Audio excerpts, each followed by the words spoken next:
ngomba mu mwanya utari muniniya nongere mvuge impamvu y'iri shengero kubaho.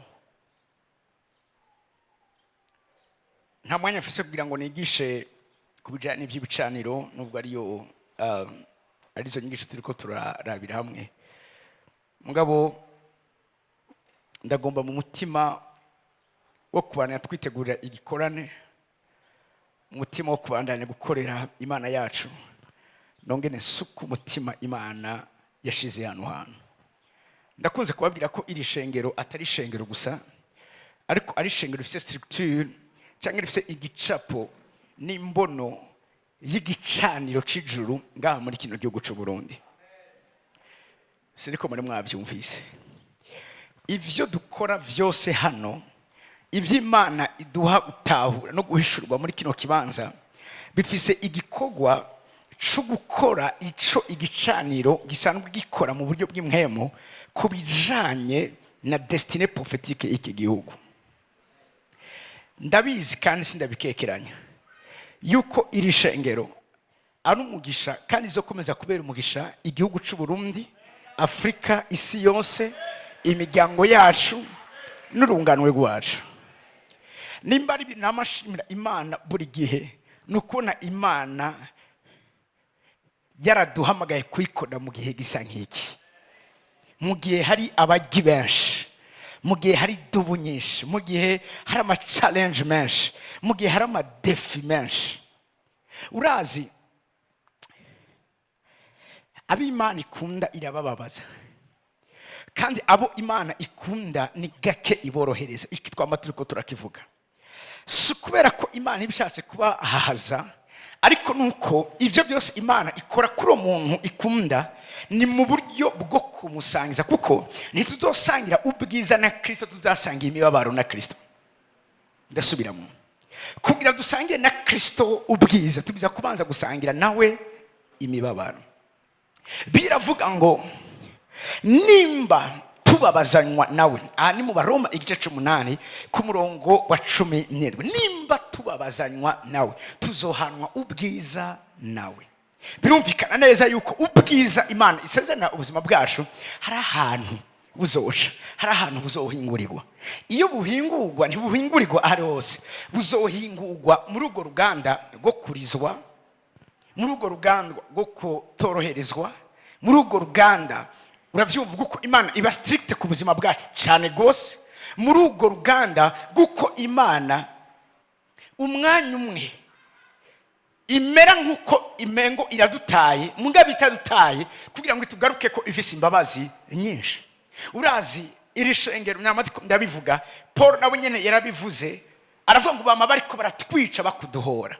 Niyo structure dufise hano hantu, ico Imana duhamagarira cyose twama turiko turariska, kubera ko nta munsi numwe Imana yegera yemera ko tuja muri vacances.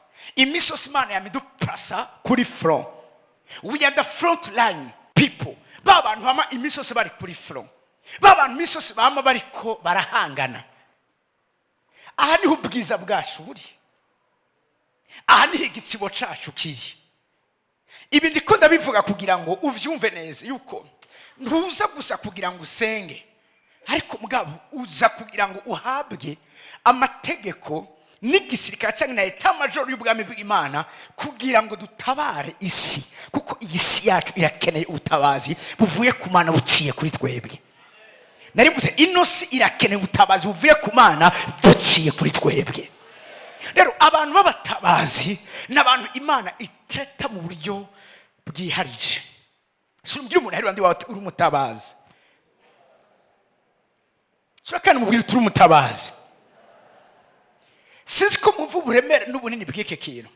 Kuba umutabazi si titre, kuba umutabazi ni gikorwa n'umuhamagaro, kuba umutabazi ni ministeri, kuba umutabazi urazi nukwemera gufata risk igihe cyose ejo ubuzima bw'iwawe. Nico Imana kiraduhamagarira. Hama kandi kuba umutabazi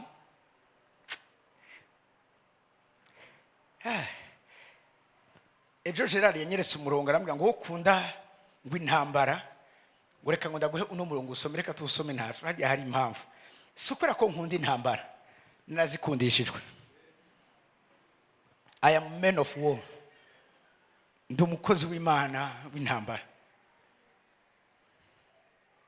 Amen. Samueli wakangahe gajere ni wowe umpaye umurongo. Samueli wa mbere igice cya 14 umurongo wa 52. Reka tuhahereje tugaruka muri Yobu gatoya. Iminsi yose Sawuli yabayeho habayeho ingwano zigoye hagati yabo n'Abafilisitiya. Iminsi yose Sawuli yabayeho. The Israelites fought constantly with the Philistines throughout Saul's lifetime. Igihe cyose Sawuli yabayeho, nta munsi n'umwe atigeze aba ari karagwana intambara zigoye. Nta munsi n'umwe atigeze ari kuba ariko vuga gute arakirana n'Abafilisitiya mu ntambara. Bibiri bivuze ngo intambara zigoye. Iminsi yose Sawuli yabayeho. Ndashaka ko kimwe abazo gukomoka ko bazovuga ngo iminsi yose Apotre Keve yabayeho agwana intambara zigoye n'ubwami bw'umwiza bwami gihe cyose buri kubatwaza amanyama imiryango y'abatuyizi. Amen. Meze neza. Yabayeho agwana intambara zigoye ngo iyo abonye umuntu wese w'amagara kandi umuhizi yaca amujana iwe ku buryo icamuremesha ko Imana imuha umuntu w'umuhizi, ko Imana imuha umuntu afise amagara, umuntu afise mindset y'intambara, uwo muntu afise umutima w'utabara. Igihe cyose abonye ikiremesha abahizi nuko baronka abandi bahizi bandi.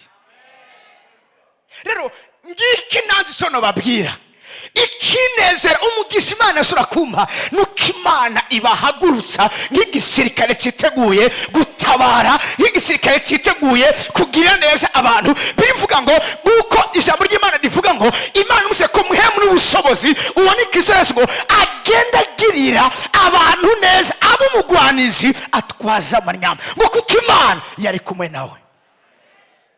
Ico gituma iri shengera n'igicaniro ni igicaniro kuko nta munsi n'umwe tuzokwigera duhora ducereza. Igihe cyose umugwanizi akiriko aronona, ariko arica, ariko aratikiza, ariko aravuma abantu, ariko araca ubuzima bw'abantu buba butoye atari ivyizuru byateguye. Ivyo ntituzokwigira tuvyemera n'umunsi n'umwe. Nimba vyotuma no gupfa mpfa nzobipfira, ariko abantu b'Imana binjire mu vyizuru ryabahamagariye. Uwo niwo muhamagara iri sengero rifise.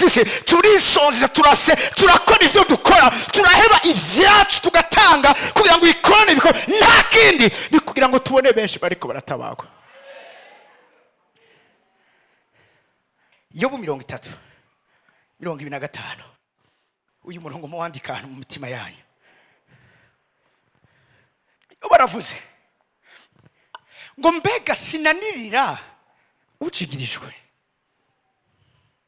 sinaririra ucigirijwe, umutima wanje ntiwababazwa n'umukene. Kubera ko turiko turakora ibyo turiko turakora byose ni kugira ngo turirire abo mugwanizi ariko arazigiriza. Kuzigiriza ne kuvuga iki? Did I not weep for those in trouble? Sinamaze kondera kuri babantu bose bari mu bibazo. Kubera ko dukora ibikwane bidutwara amamiliyoni atavugwa. Twoshoye kugura ikibanza cagutse, twoshoye kubaka barko, twoshoye guhindura sono, twoshoboye ndazi gushira ama ekranga, twoshoye gukora ibikorwa vyinshi ishengero rikeneye. Mugabo kubera iki ubu buryo bumwe mpaya amafaranga yazi makeye?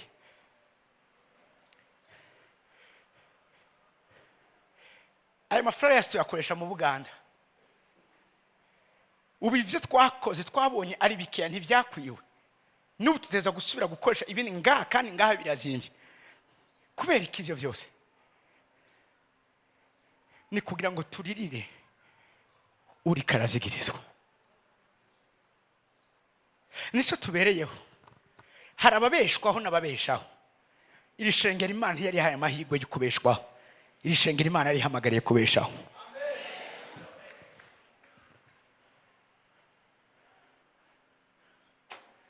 Ntidukora ibikorane ngo tumenyekane. Imana yatumenyekanishije. Ntidukora ibikorane ngo twemegwe. Ivyo Imana yarabikoze kera. Mugabo nguyu umutima dufise, mbega sinaririra ujigirijwe. Abantu bangana gute sinzi. reka muganda gupartage bimwe bimwe.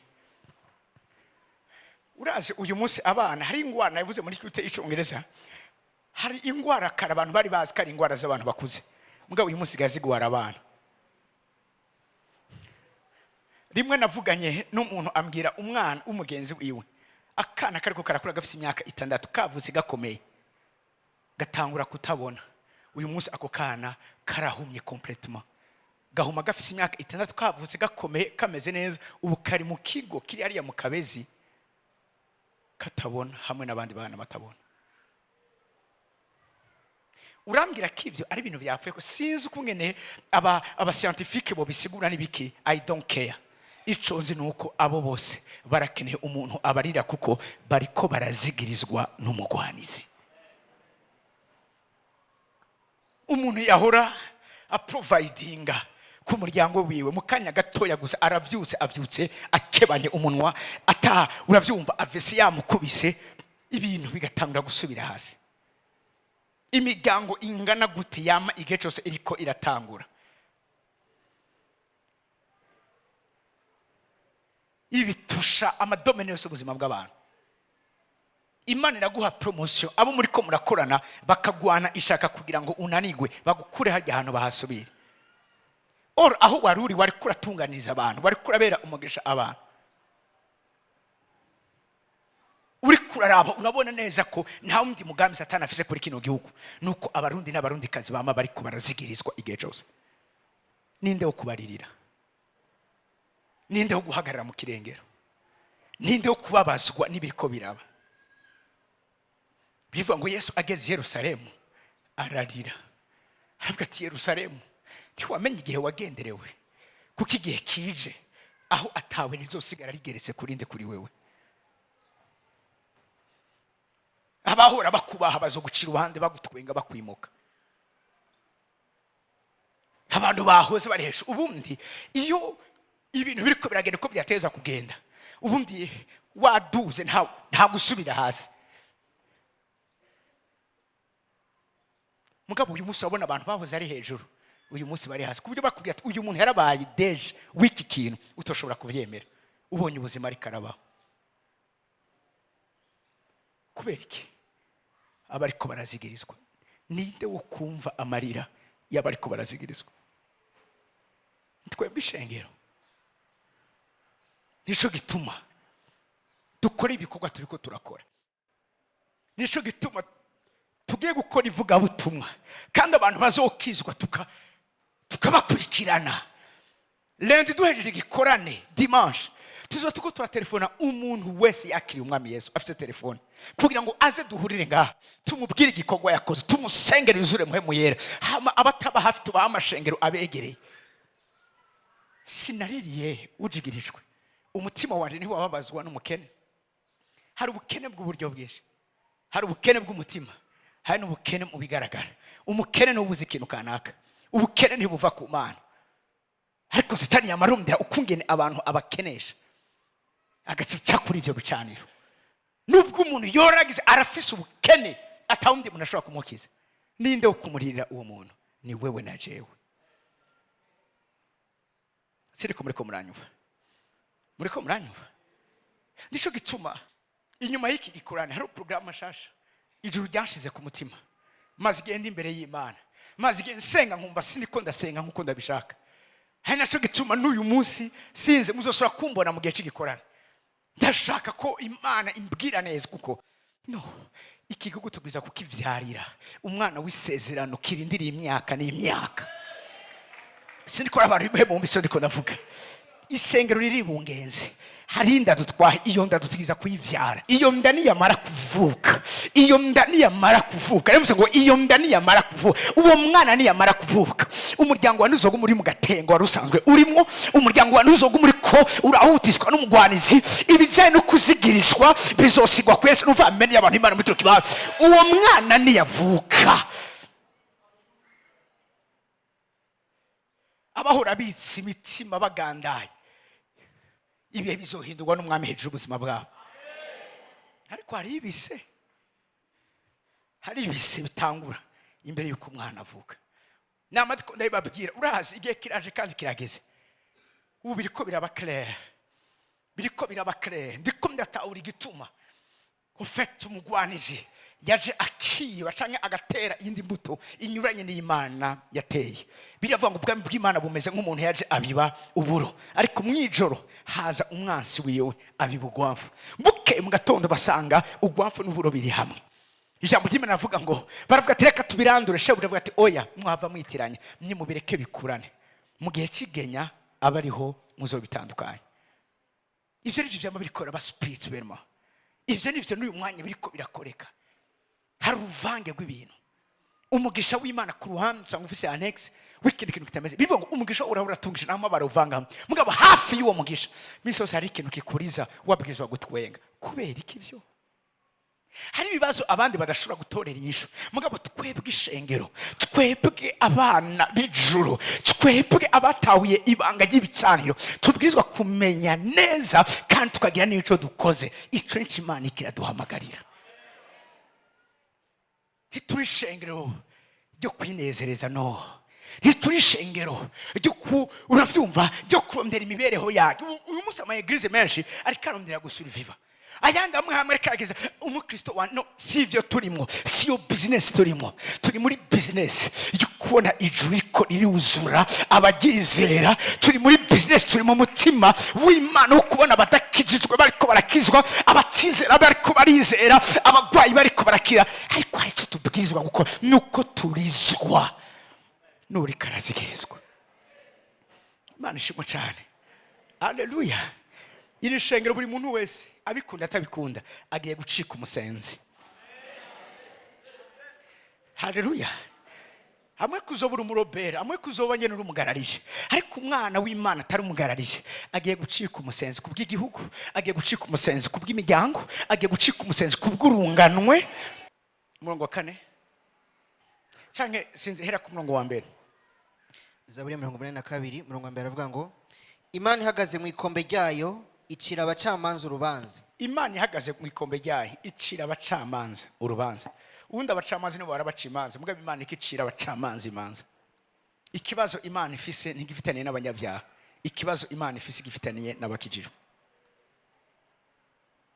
Hari wigeze kuvuga ngo tuze turaraba ntitubwire gusa ubutumwa bwiza abanyabyaha, tubwire n'ubutumwa bwiza bitwa ko bakijijwe, kuko abakijijwe uyu munsi nibo ari kibazo gikomeye mu bijyanye n'ubwami bw'Imana. Imana yaciriye imanza abanyabyaha, yaciriye imanza abacamanza. Ab'Imana yahaye guca imanza ntibirikira acira imanza. Abo ni wewe na jewe.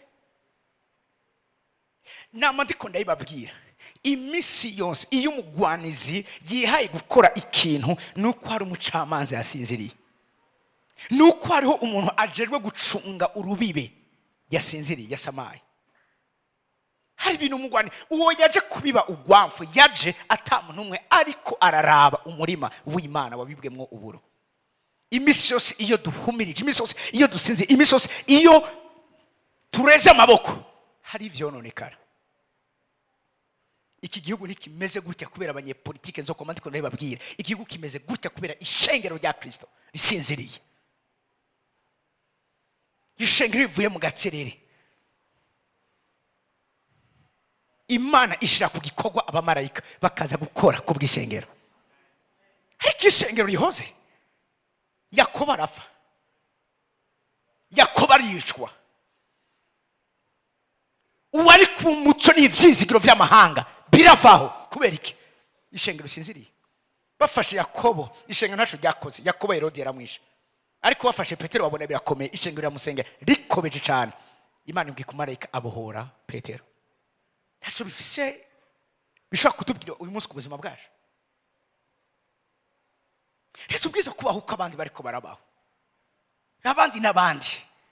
Mugabo reka twumve ko nimba Imana ihagaze mu ikombe icira abacamanza urubanza, sinzi urubanza Imana izo gucira ingene rumeze. Irashobora kutazo gushira urubanza rwo kuja mu muriro, mugabo hari ibintu byinshi biriko birapfa vyishwe na wewe, ku buryo Imana igaruka igaca yita wewe the oppressor uriko aratuntuza abandi. Mugishingo cyo kubabera umugisha uviza ku murongo ukurikira. Muzogeza he kugoreka imanza? no gutinya abanyakibi ku kigohe. Aba ni bande? N'abakijijwe. Musogeza ryari kugoreka imana kuvuga gushaka kwifata nkuko abandi badakijijwe bariko barifata, gushaka kurya ibiturire nkuko abandi badakijijwe bariko barya ibiturire, gushaka kurondera uburyo mu nzira zidakijijwe zitagorokeye Imana, gushaka kwiyohereza nk'abandi. Muzi uyu munsi abana b'Imana bariko baraja kuraguza kugira ngo nabo ivyabo bigende neza. Muzi uyu munsi abitwa ko ari abana b'Imana bariko baratanga imbyara zabo kugira ngo nabagire itsubero hano mwe nose amere nkanaka. Twebwe ntiduhamagarwa kumera nk'abandi. Birashobora kuza bitevye bitinze, mugabo bizoza, kandi byaza bizoza ari ibintu bizima bisiga amahoro n'umunezero mu buzima bwacu. Bizoza biba niragi kubazoza inyuma ya numva amere y'abana b'Imana muri kino kibanza.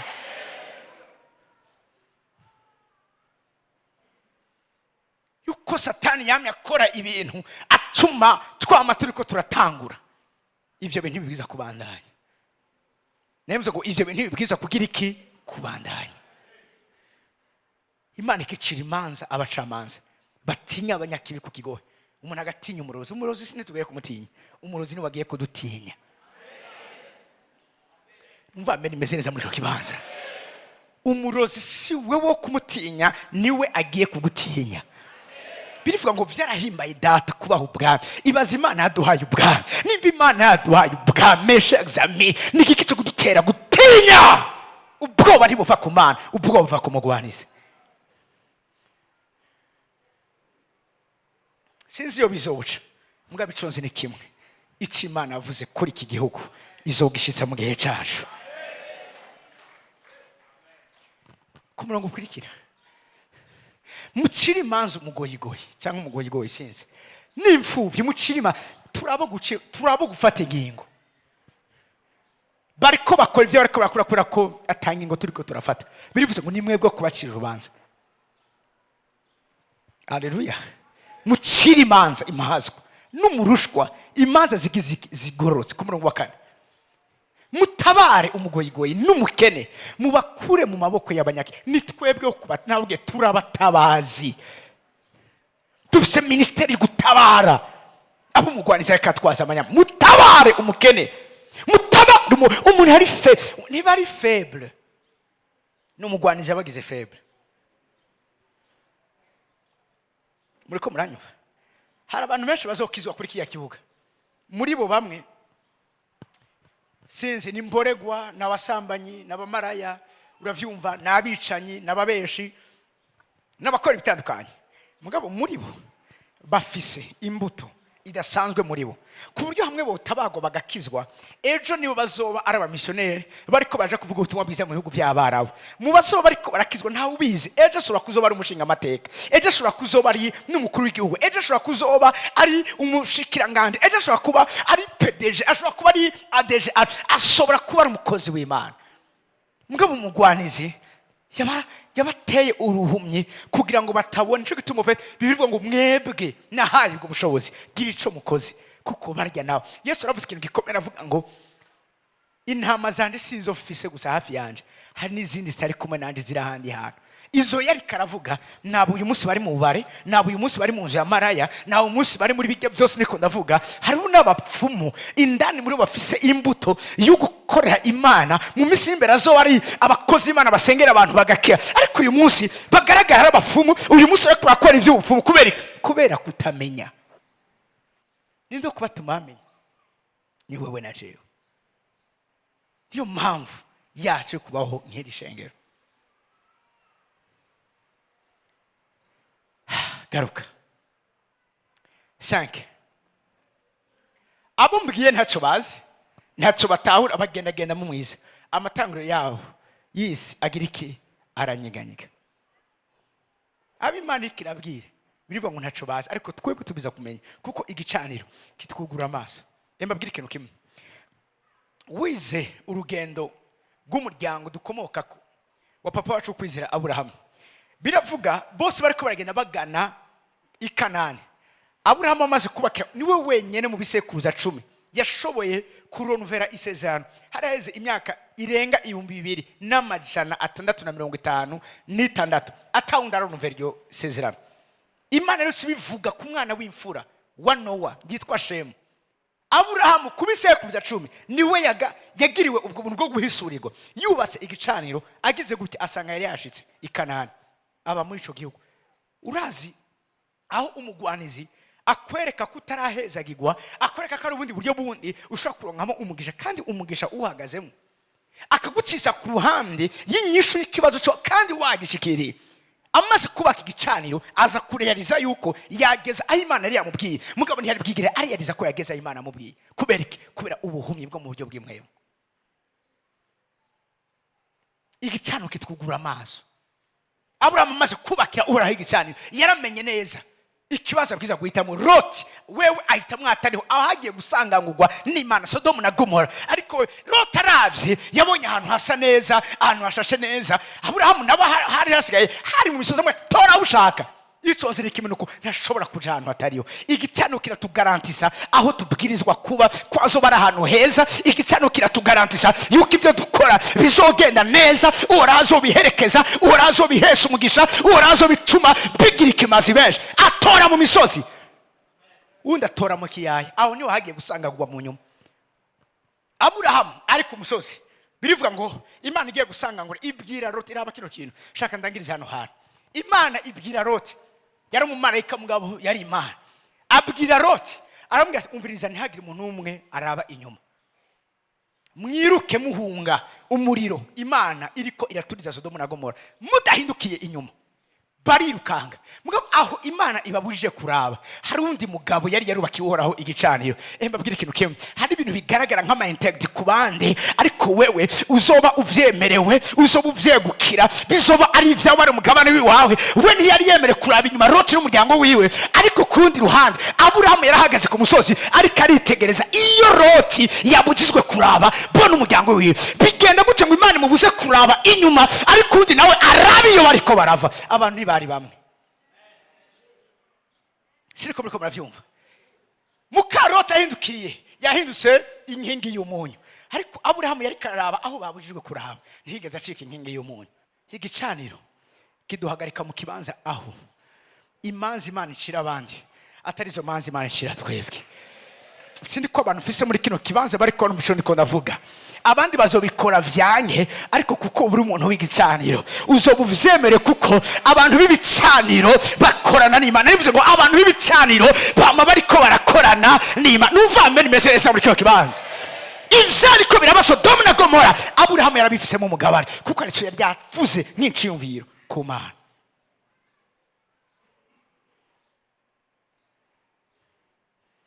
Ndumva ndi rubura kigongwe kuwabaye rubura kigongwe ku buzima bwawe. Nari mvuze ndi rubura kigongwe kuwabaye rubura kigongwe ku muryango wawe. Ukatagize muwe nanje nta mpuwe ngiye kugira.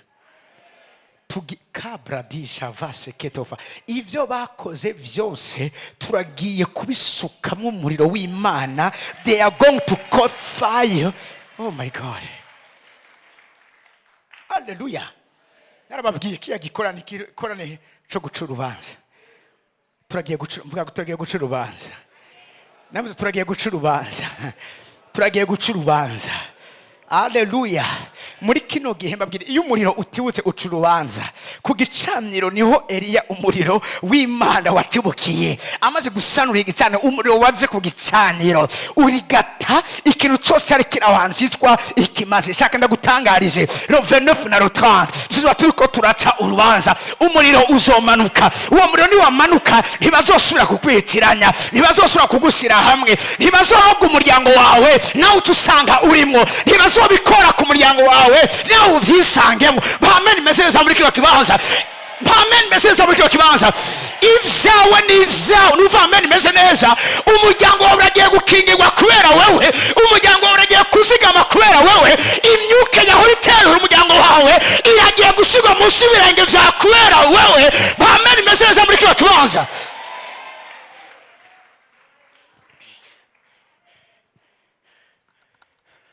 Sinzo buruhombo rw'Imana ga mwinoze. suramo hamwe nanjye sinzobera uruhombo rw'Imana hano mwinoze, sinzobera Imana uruhombo, no.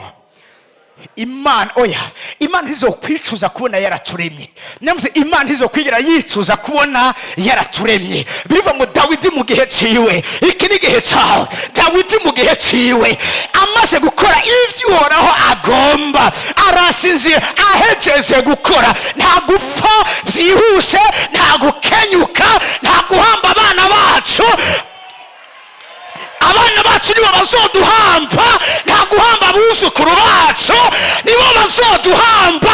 Numva amen imeze neza muri kino kibanza, numva amen imeze neza muri kino kibanza. Ivyababaye ko we ntibizokubako, turagiye guca urubanza. Ivyagaragaye ku buzima bwawe ntibizogaragara kuri twebwe, turagiye guca urubanza. Birivuga ngo Harani apfa se wiwe Tera akiriho mu gihugu yavukiyemo, ntiyigeze agira muvuma n'imwe, ntiyigeze atera imbere na gatoya. Umuntu akavukira ku rya mbere, agahebera ku rya mbere amashuri, akaba umukonvoyere ku rya mbere, akanywera saporo ku rya mbere, agapfira ku rya mbere. Ego kweri, oya vuga ngo ya narageze kubabwira nti imiryango yacu agakiza kayo gahagaze muri oya yacu nk'ishengero. Vuga to ya, nubwo bamwe ngaha hari ivyo mutabayemo, abana banyu bazobi. Numva amen imeze neza muri kino kibanza. Kameme hari ibintu nkora nkunda, aho ubona umwana ari muri Canada agatuma ko nyokuru yo y'imyaka 90 kugira kameme azogire herezo ryiza. Hari umunyokuru bambwiye afite imyaka 90 ari muri Canada. Uwo munsi yumvise arambiwe no kuguma mu nzu atarasohoka. Singena atembere gatoya atarabura hari. Baca bumva polisi irikirarondeza ati hari umuntu yatakaye. Baramaza munonega mama wowe warubwiye ati narindushe no kuma ndi mu nzu. Nagiye ca ndabura iyo navuye. Nuwo n'umugisha. Haleluya. Numva amen imeze neza. Abafise inguvu baze twubaka iki gihugu. Abageze kurangiza bagende baruhukire kubaturuhije. Ugende baguhe pension, baguhe bayita gute, bayita sociale. Ugende uyige nabo bararinza aho zacu. Bengene banda. Haleluya. Turaba revolutionnaire kubw'ubwami bw'Imana. No, nishobora kubana tuvyemera ibintu bishobora kubandanya biri uko biri. No, oya, N-O-N, no, oya. Ivyo Satani yakoze birakwiriye, ningiye cyo duca urubanza. Biravuze ngo nimucire urubanza umukene, nimucire urubanza umugoyigo, nimucire urubanza impfu, nimucire urubanza urubanza. The oppressor udutunuza ntasubiye kubana yatunuza imiryango ya duca urubanza. Ngo twe birazwe mu muryango wacu umwana wa mbere kenshi ndayiwira vayo. Mwana amaze kuvyakira nk'itegeko rihari. Yango twe kweri ngo yango umuntu agize mariage ngo nashoka vyara warayeregiye. Ngo twe ngo turateba kuvyara. Kweri kimuteba kuvyara. Ni ngabiri Imana yabahaye mwe mwisangiye n'umugisha. N'umugisha. Mpaguru ku maguru yanyu dusenge Imana. Dusenge Uhoraho mwami Imana yacu. Turagushimiye abana bawe. Uri umwizigirwa, urakomeye, urahambaye, ntawe uhwanye nawe. Tugushimiye neza yawe n'ubuntu bwawe kandi tugushimiye responsibility waduhaye. Ivyo waduhaye nuko watugire icizere. Urabizi neza ko mwami Imana tubishoboye kandi mwami Imana haco dushobora kugira ico tubikozeko. Turasenze mu izina rya Yesu. Uhoraho mwami Imana udushoboze. Twongeye kugusaba imishaha myinshi y'abatarakumenya. Mwami Imana ijuru ridufashe gutumira. Haza imboregwa nyinshi, haza abanyavyaha. Nibo dukene mwami Imana kubona bariko barakwakira nk'umwami n'umukiza ubugingo bwawe. Mu izina rya Yesu Kristo umunyanazareti Imana turabo kuririra abungwaniza ariko arazigiriza. Turabo mwami Imana nje kuririra abakene abo Satani ariko arakenesha mu buryo canke buriye. Dushoboze mwami Imana kubikoresho by'ubwami bwawe. Muri kino gihe mu izina rya Yesu Kristo. Mwami Imana dukoreshe mu izina rya buryo bushobozi tugire neza. Tuboneza n'ubuntu bwa mu buryo budasanzwe. Abana bandi abahezagiye. Mwami Imana bagende buri muntu wese yishugwe. Kandi ijambo rya ariko aravuga kimubeko mu izina rya Yesu Kristo. mwami imana b'umutabazi ahabaye ahagendera ahakorera uzobukoze izina ryawe rishigwe hejuru n'izina rya Yesu tugushima amen.